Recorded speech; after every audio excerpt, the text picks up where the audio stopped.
This is the iPhone 16 Pro in desert titanium color, and you know this is the new iPhone because of the color and the camera control button. The jury is still out whether on this button makes any sense, but it has made case makers scramble to find ways to accommodate it. There are two primary ways to ensure case compatibility with iPhone 16 Pro. You either include a capacitive button or provide a cutout. The Benks ArmorPro Case has gone with the second option. Before we proceed, if you like to get the list of the cases that include a camera control button instead of a cutout, you can find a link to our article in the video description. The Benks case comes in a premium packaging.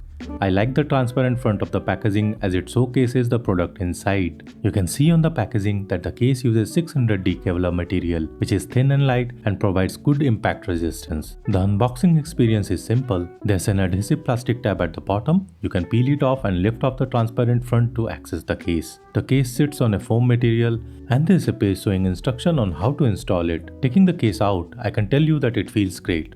Both the inside and outside of the case feature Kevlar material, which is smooth to touch. Despite being thin and light, the case is MagSafe compatible, allowing you to attach all your MagSafe accessories. The case fits the phone snugly, there's no give, and it won't come out when you drop your iPhone. It features precise cutouts for the charging port and the speakers. I also like the lip around the camera. It feels premium and is sturdy and will protect your iPhone 16 Pro camera in case you drop it. The frame of the case features an anti-slip material to ensure a firm grip. I like the texture but worry that it also makes the case more susceptible to attracting lint and dirt. The company says that the case provides 6 feet of top protection. I won't drop my iPhone willingly to test this claim. However, I can tell you that I have used this case for about a week now and dropped my phone once. I don't notice any dents or scratches on the case and it does seem to be sturdy. The buttons on the case are good, but they are not the best I have tested. They get the job done and I never had to push them twice, but they are also not as tactile as I would like them to be.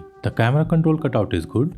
I like that Benks has opted for a tapered cutout. It makes it easy to operate the camera control. I faced no issue in using the camera control features with this case on. As for how useful camera control actually is, that's a discussion for another video. Overall, I quite like the Benks case. You can see its pros and cons on the screen right now. We also have the Benks screen protector for iPhone 16 Pro. If you don't want to miss out on that video, do subscribe to our channel. I'll catch you there. Thank you for watching and have a nice day.